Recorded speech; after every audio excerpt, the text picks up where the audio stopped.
नमस्कार मेरे प्यारे भाइयों बहनों, आईएएस आरएएस विद आरजे में आपका स्वागत है, हार्दिक अभिनंदन है। तो मेरे प्यारे भाइयों बहनों, आज हम डिस्कशन करेंगे 8 अप्रैल 2023 के राजस्थान राज्य विशेष के करंट अफेयर का।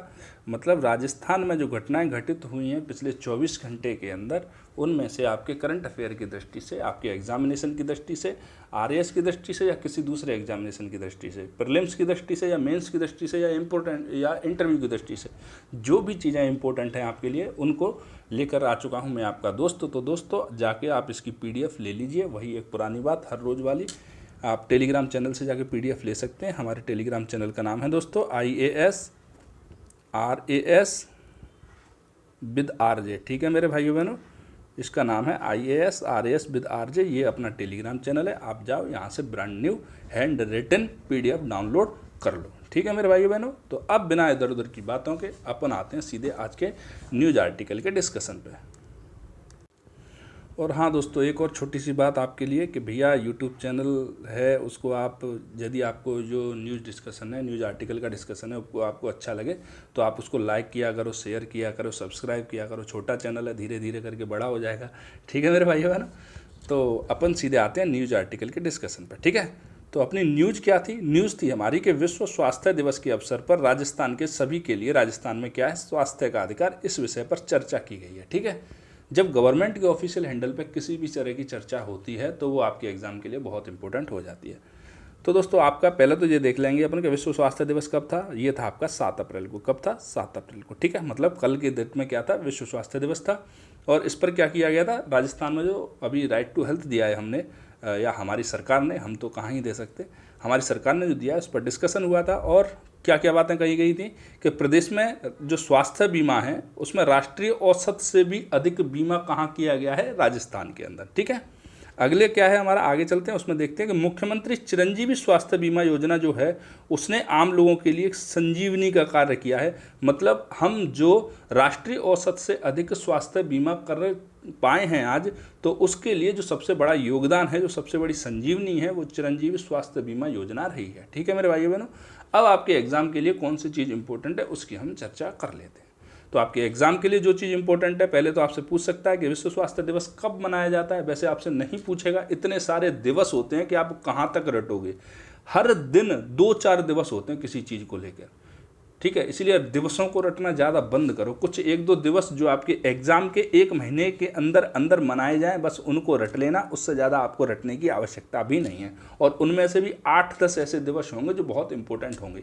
ठीक है, तो दोस्तों देखते हैं अपन सीधा न्यूज आर्टिकल के डिस्कशन पे आते हैं कि मुख्यमंत्री चिरंजीवी स्वास्थ्य बीमा योजना क्या है। इसके बारे में अपन अर्ज से फर्श तक पूरी जानकारी ले लेते हैं। ठीक है, तो इसका प्रारंभ कब हुआ?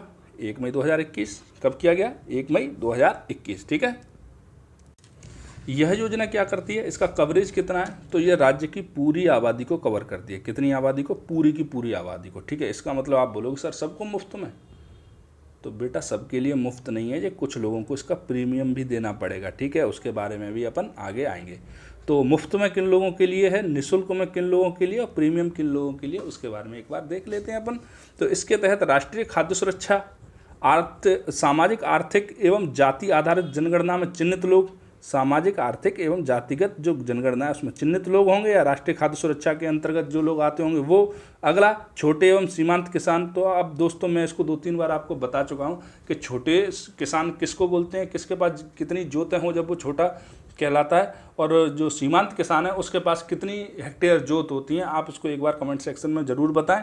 ठीक है, जो संविदा कर्मी हैं वो सारे लोग, कोविड-19 अनुग्रह योजना के अंदर जो लाभार्थी परिवार हैं वो, इन सब लोगों के लिए क्या है, स्वास्थ्य बीमा है जो चिरंजीवी वाली, वो क्या है, एकदम मुफ्त है।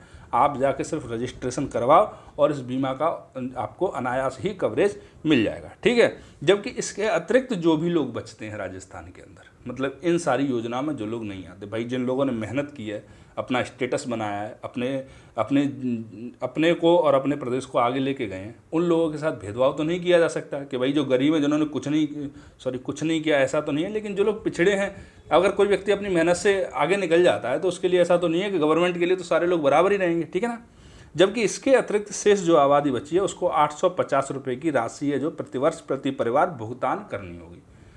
ठीक है, और जो 850 रुपये, वैसे तो दोस्तों ये राशि है ना, जो बीमा की राशि है वो टोटल है आपकी 1700 रुपये। कितनी है? 1700 रुपये, जिसमें से 850 रुपये आपको भुगतान करने हैं और 850 रुपये आपका कौन करेगी? राजस्थान सरकार भुगतान करेगी। आपको भी कुछ मिलेगा, ऐसी बात नहीं है कि सिर्फ इन योजना के लाभार्थियों को ही मिले, सब लोगों को मिलेगा। ठीक है, इसके और क्या अन्य महत्वपूर्ण प्रावधान है? तो दोस्तों पहले जब ये योजना शुरू की गई थी तब इसके अंदर जो बीमा राशि थी वो 10 लाख रुपए तक थी, कि भैया आप यदि इसके अंदर रजिस्ट्रेशन करवाते हो या फिर आप इसके अंदर यदि प्रीमियम देते हो तो फिर आपको जो बीमा राशि के रूप में 10 लाख रुपए मिलेंगे। लेकिन अब क्या कर दिया, इसको बढ़ाकर 25 लाख कर दिया गया कि आपको 10 नहीं मिलेंगे, आपको 25 लाख मिलेंगे। मतलब हाथ में नहीं मिलेंगे, आपका भुगतान कर दिया जाएगा 25 लाख रुपए तक का। ठीक है, अब अपन आगे चलते हैं और देखते हैं क्या लिखा है।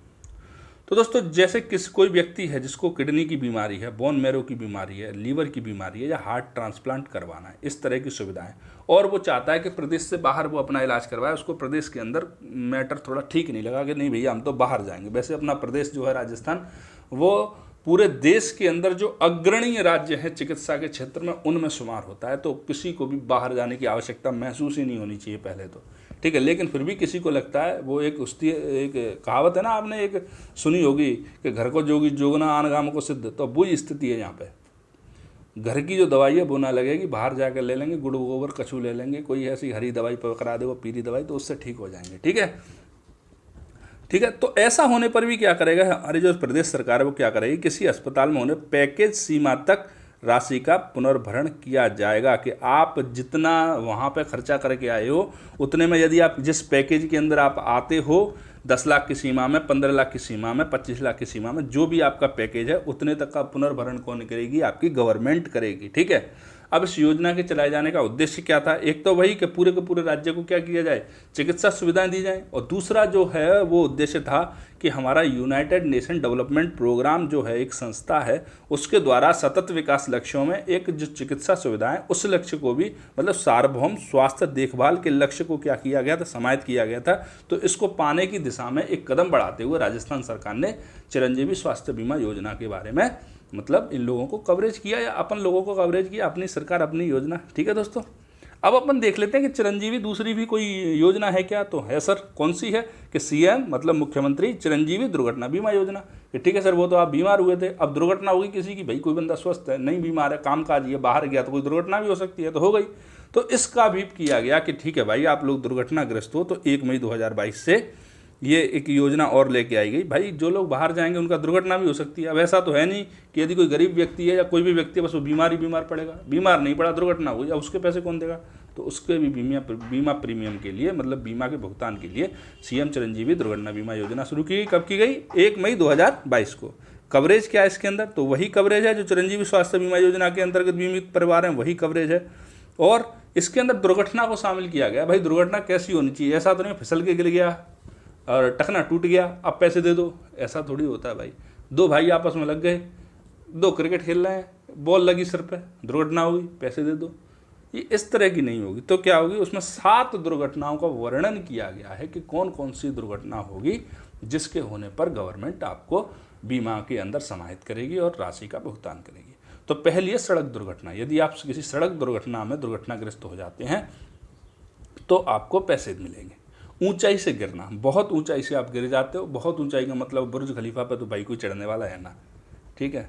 तो ऊंचाई का मतलब 1 मंजिल 2 मंजिल से गिर गए, उसके ऊपर तो गिरने का भी कोई मतलब नहीं है, आप सीधा अल्लाह को प्यारे हो जाओगे, ठीक है।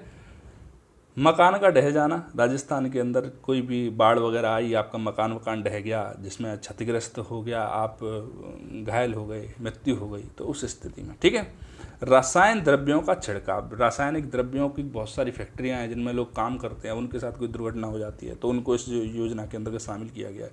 आप डूब जाते हो स्विमिंग पूल में नहीं, मेरे कहने का मतलब किसी भी जलाशय वगैरह में डूबने करने से आपकी मृत्यु हो जाती है या आप जल जाते हो, इस तरह की कोई दुर्घटना हो जाती है तो इस योजना के अंतर्गत आपको शामिल किया जाता है, ठीक है।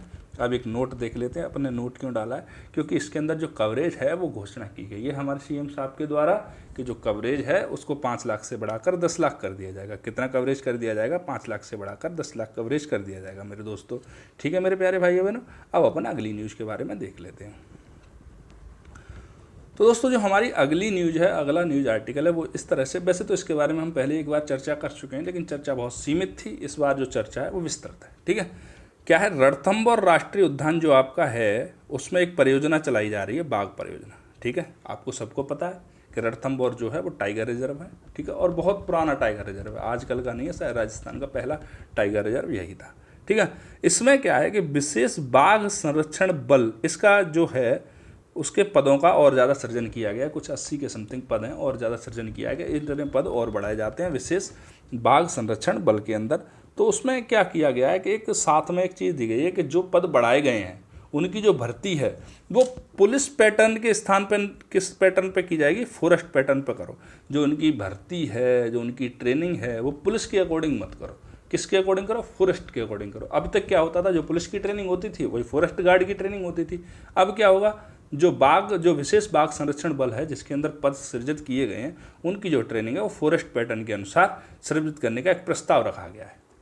अब दोस्तों ये है तो न्यूज़ बहुत छोटी सी कि सर ठीक है प्रस्ताव रख दिया, अपन क्या करें, वो ट्रेनिंग करवाएंगे तो करवाएंगे, लेकिन आपके लिए एक तो जो टाइगर जो परियोजनाएं हैं राजस्थान के अंदर वो बहुत इंपॉर्टेंट हो जाती हैं इस चीज़ को लेकर।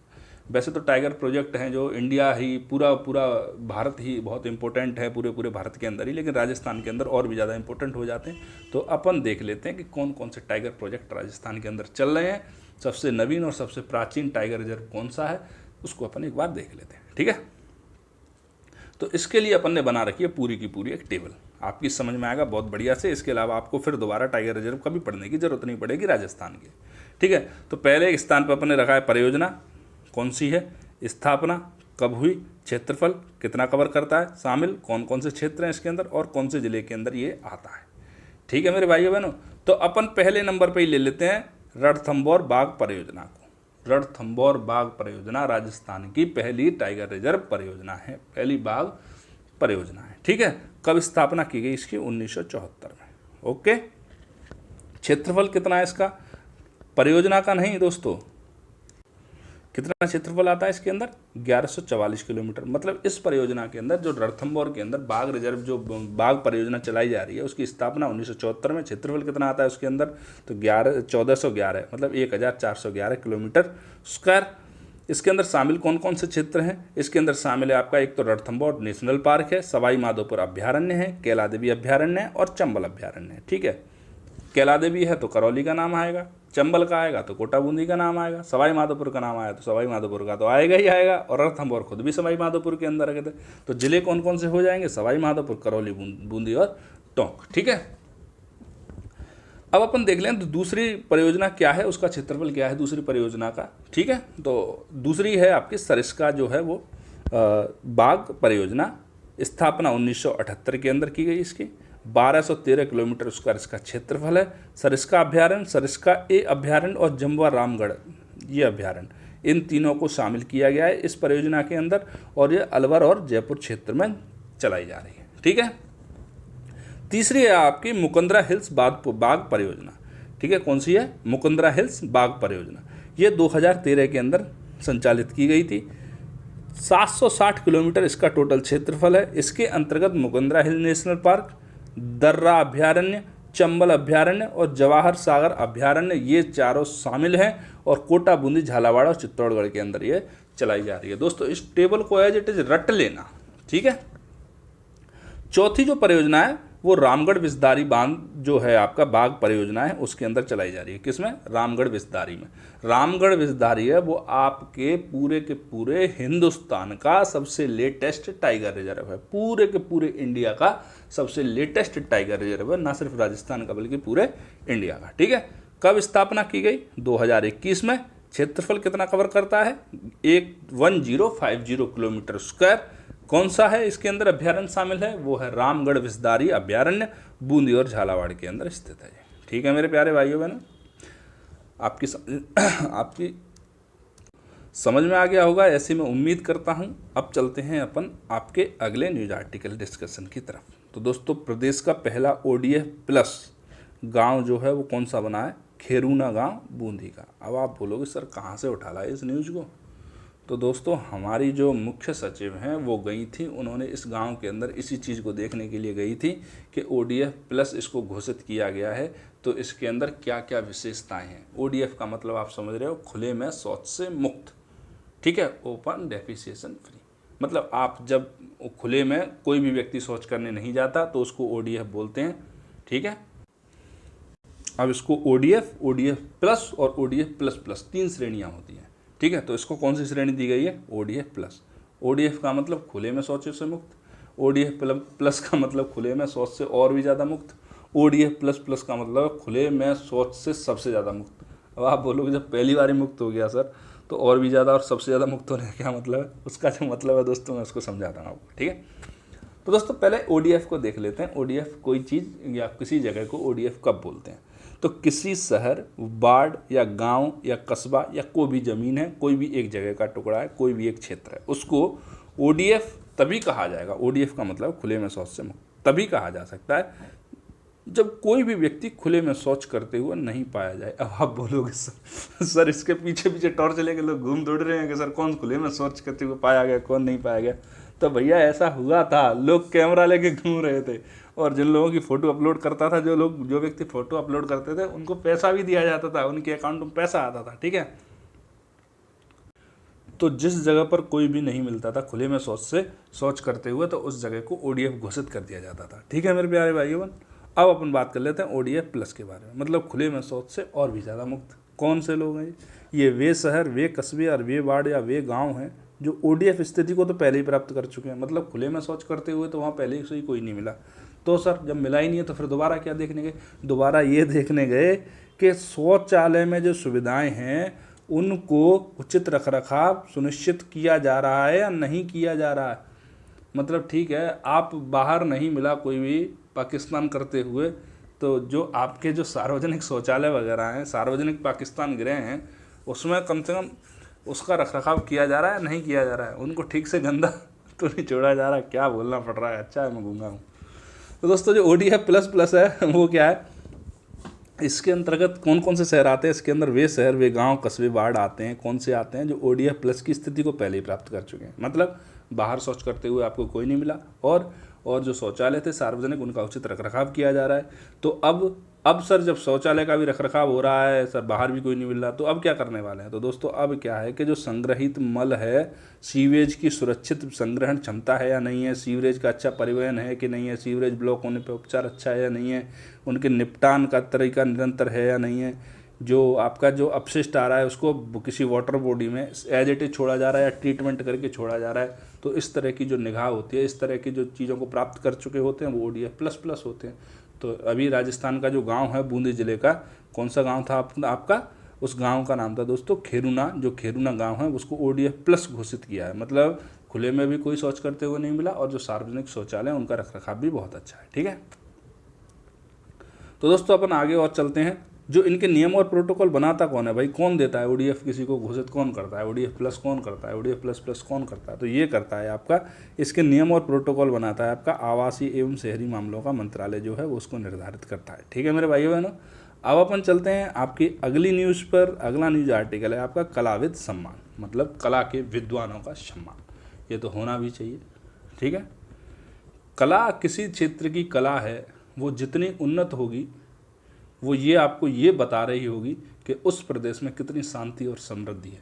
क्योंकि कला के विकसित होने की प्रथम शर्त ही यही है, शांति और समृद्धि। जब किसी क्षेत्र में शांति होती है और सब लोग समृद्ध होते हैं तो उस प्रदेश में फिर कला का विकास होता है, ठीक है। इसीलिए कोई भी देश, कोई भी जगह अपनी कला और संस्कृति को इतना बढ़ावा देती है, क्योंकि कला और संस्कृति उच्च होने का अर्थ है, रिच होने का अर्थ है कि उस देश में लोग हैं वो समृद्ध हैं और खुशहाल हैं और शांति है, ठीक है।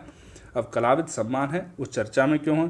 क्योंकि राजस्थान सरकार के द्वारा ये पुरस्कार 10 वर्ष बाद पुनः प्रदान किया गया था। मतलब 10 साल तक कला के विद्वान लोगों को सम्मान ही नहीं मिल रहा था भाई, लेकिन सीनियर्स को नहीं मिल रहा था। ये किनके? ये वरिष्ठ जो कलाकार हैं उनके लिए है सिर्फ, ठीक है। 10 वर्ष पूर्व जो 2013 में पुरस्कार दिया गया था। कब दिया गया था? 2013 में। किस किस को दिया गया था? तो ये वरिष्ठ कलाकार, एक तो प्रोफेसर वीर बाला भावसार थे, जयपुर के रहने वाले। कौन से? वीर बाला भावसार, ठीक है। और थे कौन से, दूसरे कौन थे, ये थे कन्हैयालाल वर्मा जी, ये सांभर लेक के थे, सांभर लेक के आसपास रहते थे, मतलब सांभर लेक में नहीं रहते थे, ठीक है। तो ये सम्मान दोनों को इनको प्रदान किए गए थे।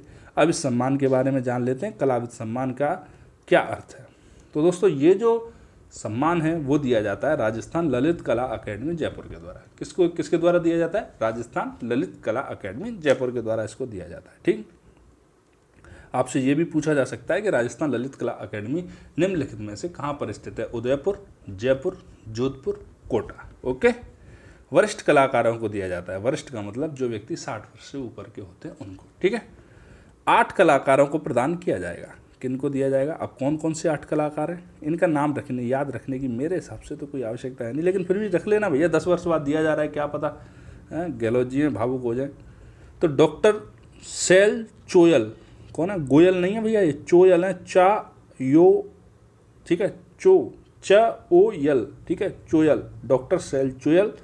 Professor CS Mehta, professor Bhavani Shankar Sharma, professor Shabbir Hasan Kazi, अब काजी हैं तो प्रोफेसर तो नहीं होंगे, सॉरी, शब्बीर हसन काजी साहब, दीपिका हजारा जी, डॉक्टर रीटा प्रताप सुब्रतो मंडल और महावीर स्वामी जी। ये वो महावीर स्वामी नहीं थे, ये हमारे वाले महावीर स्वामी हैं, ठीक है। इन लोगों को क्या किया जा रहा है? इन लोगों को ये कला सम्मान पुरस्कार प्रदान किया जा रहा है। तो और देख लेते हैं थोड़ा सा आगे चल के। ये जो सम्मान है दोस्तों वो 50,000 रुपये नगद है, एक अभिनंदन पत्र दिया जाएगा और शॉल उड़ाकर स्वागत किया जाएगा। सम्मान तो सम्मान होता है दोस्तों, कोई लकड़ी का टुकड़ा भी दे दे सम्मान में तो गर्व से गर्दन ऊंची हो जाती है, सीना फूल जाता है। राजस्थान ललित कला अकेडमी के बारे में अपन जान लेते हैं, क्योंकि ये जो राजस्थान ललित कला अकेडमी है वही ये पुरस्कार प्रदान करती है। तो स्थिति ये है जयपुर, कहाँ स्थिति है इसकी? जयपुर के अंदर। स्थापना कब की गई थी? 1957 में। उद्देश्य क्या था, क्यों की गई थी भैया?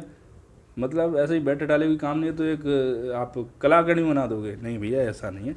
ये राज्य की क्षेत्रीय कला एवं कलाकारों को प्रेरित करती है, उनका समर्थन करती है। देखो भैया, जब तक समर्थन नहीं मिलेगा, जब तक कलाकार कैसे कला का प्रदर्शन करेगा, ठीक है। और क्या करती है? ये प्रदर्शनियों का आयोजन करती है। और क्या करती है? छात्रवृत्ति देती है। और क्या करती है? इसके प्रयोजन के लिए जो सहायता योजनाएं हैं उनको चलाती है और सम्मान देती है, जो अभी आप दे रही है ये सबको, ठीक है। और क्या करती है? लाइफ टाइम अचीवमेंट पुरस्कार भी प्रदान करती है, ठीक है। और करती है जो इसके विषय से संबंधित जो सामग्री है उसका प्रकाशन करती है, पत्र पत्रिकाएं, इस तरह की चीज़ों का, किस कला का प्रदर्शन किया गया उस तरह की चीज़ों का क्या करती है? ये प्रकाशन करती है, ठीक है। मंत्रालय कौन सा इसका? तो मंत्रालय कला और संस्कृति मंत्रालय। कौन सा मंत्रालय है? कला और संस्कृति मंत्रालय। तो दोस्तों उम्मीद करता हूँ आज का न्यूज़ आर्टिकल डिस्कशन आपकी समझ में आ गया होगा। हमारा आज का न्यूज़ आर्टिकल डिस्कशन यहीं होता है समाप्त, ठीक है मेरे प्यारे भाई बहनों। आपको अच्छा लगा हो तो चैनल को लाइक करो, शेयर करो, सब्सक्राइब करो। आप लोग बड़ा करोगे तभी ये चैनल बड़ा होगा, ये बात सीधी सीधी सुन लो आप, फैक्ट है, क्योंकि आपके सहयोग के बिना तो ये बड़ा हो ही नहीं सकता, ठीक है। तो दोस्तों मुझे उम्मीद है आप सारे लोग सहयोग करोगे और प्लीज़ वीडियो को पूरा देखा करें, रीच बढ़ती है इससे, ठीक है मेरे भाइयों बहनों। तो मिलते हैं आपसे नए न्यूज़ एडिटोरियल्स के साथ में, न्यूज़ आर्टिकल्स के साथ में, नए वीडियो में। तब तक के लिए जय हिंद, जय भारत।